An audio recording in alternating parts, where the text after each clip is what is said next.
Hey, welcome, everybody. This is our Thursday with the terrific Thursday. I guess we should come up with a nice little jingle there, but this is the Jennifer and Merrill hour, except it lasts Yay! 15 to 30 minutes. Yes. So, but we're here tackling all your questions, things that are coming to me, emails and social media questions that are coming to Jennifer. Jennifer, what do we have on deck today? So today it's real estate investors. I have been getting so many messages as well as emails about real estate investors. So now people are feeling like, it's spring as far as like you've come out of this pandemic and people are starting to think, okay, now did I plant the right seeds to become a real estate investor? So let's kind of look at it from both sides. What if they made mistakes over the last year, or they lost a job, or whatever kind of chaos, right. They really want to get into real estate investing, as well as the other side for somebody who things have actually gone really well for them and they are ready to get into real estate investing. What are their next steps? All right. Well, first of all, let's talk about those who got hit by COVID a little more harshly than others, right? If in any case you fell behind, like got any collection accounts, got a delinquency or 30-day late, even 30 or 30, 60 or 90-day late. If you had to, you couldn't pay a credit card or a bill and it went into charge-off mode. Those are what we call delinquencies. As a group, they're called delinquencies. And those delinquencies, of course, unfortunately, you probably took 30 point, 50 point. Some may have taken an 80 or more point hit on your score.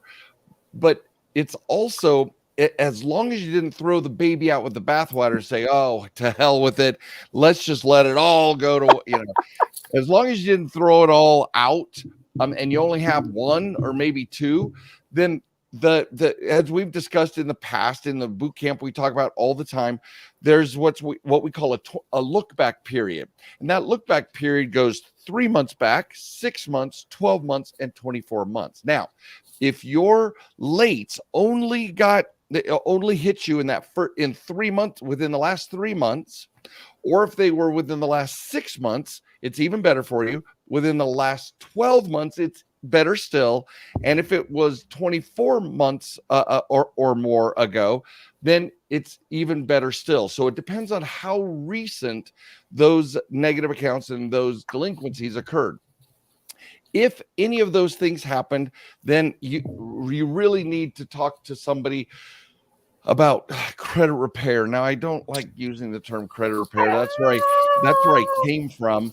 And and credit repair may harm your profile more than others. If you'd like to, what I'd recommend is go to getfundablejennifer.com. Getfundable Jennifer. We'll put that up on the screen for you to see.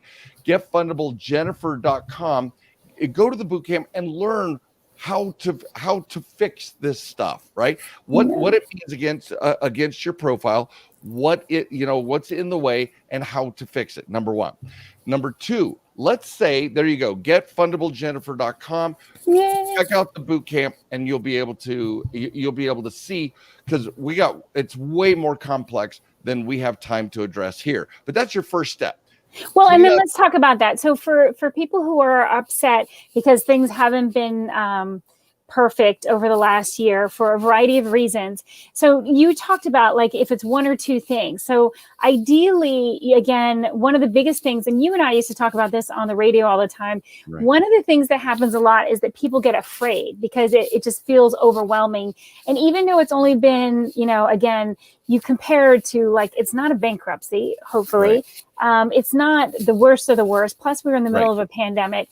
So before you just, again, throw the baby out with the bathwater, as you said before, confront it and figure out what it is that is there. And then look at the differences. And I know I always go back to the basics of what's the difference between optimization versus credit repair. And those are so totally different. And especially if you're going to get into real estate investing, anybody can do it. So don't think you can't do it. It is a matter even with derogatory accounts, there are ways to do it. And when it comes to real estate investing, talk to Jennifer. Go to her Facebook, go to her Instagram and follow her, and make sure that you can. There's questions you can ask about workarounds. My job is to get a permanent solution, so we can get you the very best and finest, the very, very best rates on the best types of credit, business credit lines, business loans, etc. So between the two of us, we can answer all your questions. And that's the thing is like, I'm going to talk about, I talk about wholesaling in one of my classes on real estate investing basics. But the most important thing is to know that it is possible, that you don't have to wait. And that, again, like what Merrill just said, it's really, really important that you understand that you need a permanent solution. I can teach you all sorts of things that you can do today, but you need a permanent solution, because actually that's a great thing. While they could be wholesaling while they're building their profile, right? And you can still get into the game. So absolutely. And also the other thing that you just said as well that is really important is they could be wholesaling. They could be doing other strategies with real estate investing, including something that I want you to talk about, which is, why is it so important to create the relationship with the bank? All right. So let's say we've got this group. Hopefully, it's a small group of us who had less than perfect credit, and we do what we can to clean that up. Regardless, that group, as well as people who don't have derogatory accounts, they're the next phase of preparing for long-term success in real estate investing is to build a personal and fundable profile. You want a fundable personal profile. That means that, and it's comprised of like 6 things, right? What type of credit card and revolving accounts do you have? What does your identity look like? What are kinds of installment loans? What kind of reputation do you have with lenders, right? And then there's how accurate is your profile? Now, accuracy isn't just with negative accounts; it's with all accounts.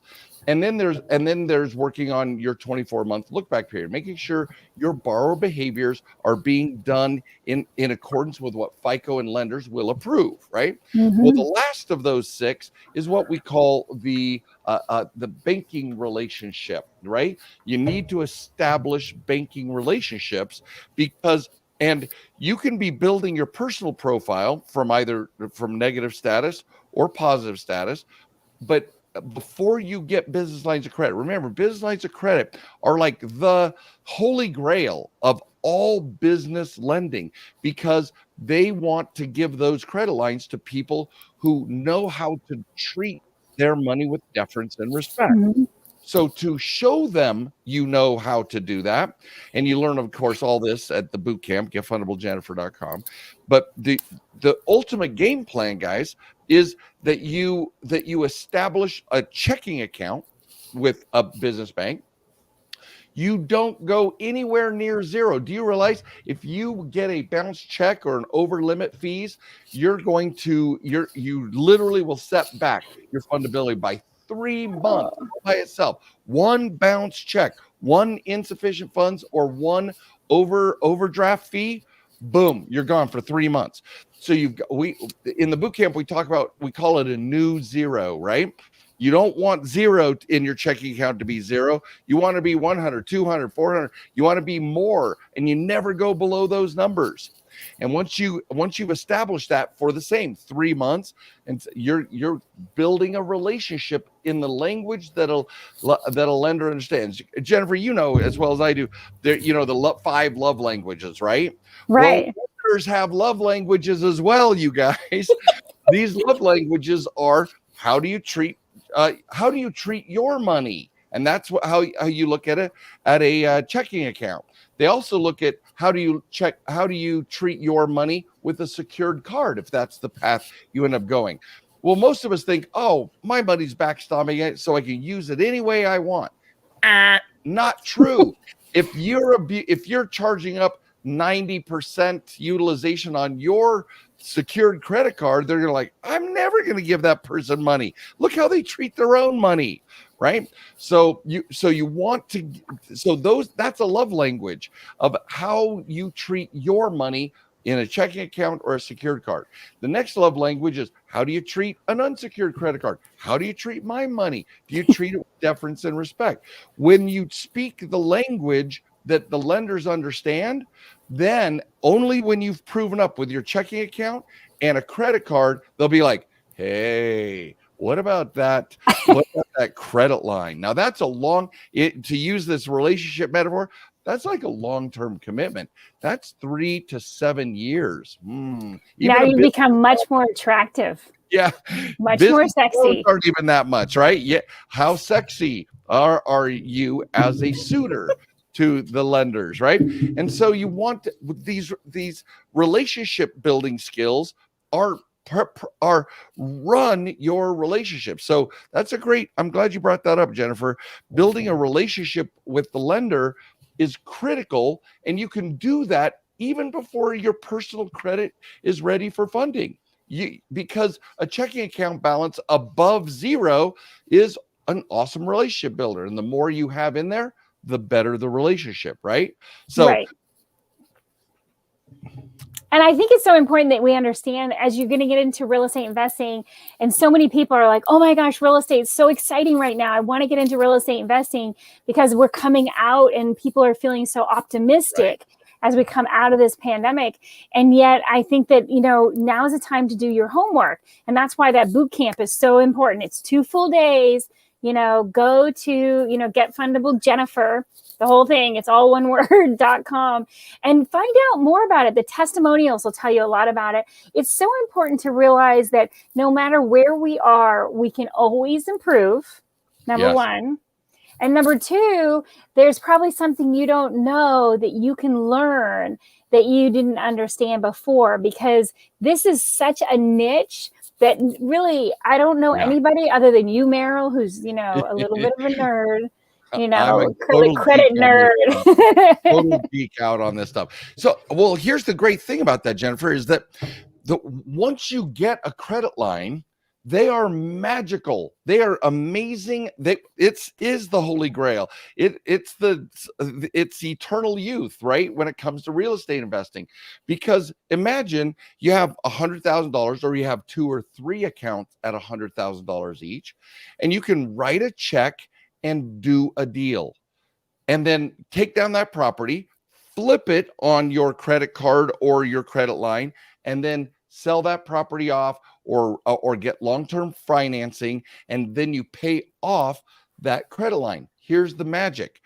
That is exactly, especially over 3, 6, 9 months, that is exactly what credit lines with these top tier banks are designed to do. They don't want them out for 2 or 3 years. They want you to flip it 3 months when it's more mature, 6 months when it's more mature. When you got more reputation with them, it's like a dad letting his daughter stay out to 11 instead of 9, right? It's like, I'll let you guys can stay out later. Curfew's a little bit later. If I've seen you honor the 9 p.m. Or the 10 p.m. curfew, then you guys can stay out till 11. And you haven't gotten into a car accident. And you haven't gotten into any other trouble. You haven't gotten any other blemishes on your credit. Yeah, that's exactly how this is. It's an awesome metaphor to show that they'll let you keep it out longer, the longer you rock it in their love language, right? Honoring and respecting their money on their timetables. But once you have that, once you've been with them 12 months, 24 months, oh my word, man, you can fund new businesses, new deals, new opportunities with these credit lines. And all of that we talk about at the boot camp, man. If you haven't seen it yet, like Jennifer said, make sure you go to get fundablejennifer.com and just read the reviews. They will blow your mind of what some of the take-home messages have been. And one of the last things I want to say, because I know we're just about out of time, right before I want to sneak one last point in, and that's communication. One of the things that you teach that I think is so powerful, and the boot camp is a great place, but also with your one-on-one consulting, you teach the questions to ask, how important that communication is with even the credit cards and what you have right now, asking the right questions those questions can literally save you thousands of dollars Yep. in so many different ways, from interest to lines, like Yep. credit lines going higher, all sorts of different aspects. Those, we Just call them, asking those questions. vetting the bank or vetting the credit cards, right? There are key, you learn all of this in the boot camp, but there are key questions to ask. In fact, I'm going to give a tip right now. You guys, if you're looking for a credit card, whether it's personal or business, I want you to look it up under your browser and then copy that browser address and put it into an incognito or an invisible address and see if the offers change. It might be better or worse. Before you engage anything, check both of those, because they may be tracking you as an sophisticated borrower or an unsophisticated borrower, and they're going to try and take advantage of you any way they can. That's just one of the many little insider secrets we have about how to vet a bank, vet a credit card, vet the right relationships. Absolutely, Jennifer. Absolutely. Well, I know we're out of time, but thank you so much. And I think there were so many good ones that we put in there. So go to the boot camp. I highly recommend the boot camp. You're doing it about once a month, right? Yep. The next one is July 9th and 10th. Oh, okay. July 9th and 10th. So a month from today. Yeah, a month from today. Perfect. Come and join us, you guys. All day live. You can ask all your questions. Yay! Oh yeah, very interactive. It's certainly not recorded. It's interactive, and after we have over 30 borrower challenges that 99.9% have all 30 borrower challenges. So you're gonna love it. And then there's Q&A after every single one of the modules that we talk about. Well, and you still do the homework, right? You make them fill out their forms. See, if you fill out the forms, then you are really interacting, and you're actually having to confront everything, your interest rates, your fundability, your non-fundable. And I think that's probably one of my favorite things is if you do your homework and you have to fill out those forms, a lot of people are like, no, I don't want to do it. Or, oh, I was too busy. You're not going to get anywhere until you actually fill out the forms and do your homework. It's for you. It's not for anybody else. Yeah. Thank you for joining us again, Jennifer. I love our Thursday afternoons. Thank you for everybody who's seen this, and make sure to go to get Jennifer Fundable. No, getfundablejennifer.com. And we'll see you we'll see you next week. We'll have a new topic even next week. We will. Hold it. Actually, I'm off next week. You are? We won't be doing next week because I'm actually going to wine country on vacation. So I will tip a glass to all of you guys at wine country. Perfect. Well, you have a wonderful next week. We'll see you in 2 weeks. 2 weeks. 2 weeks it'll be. Thanks, guys. Be well. Bye-bye.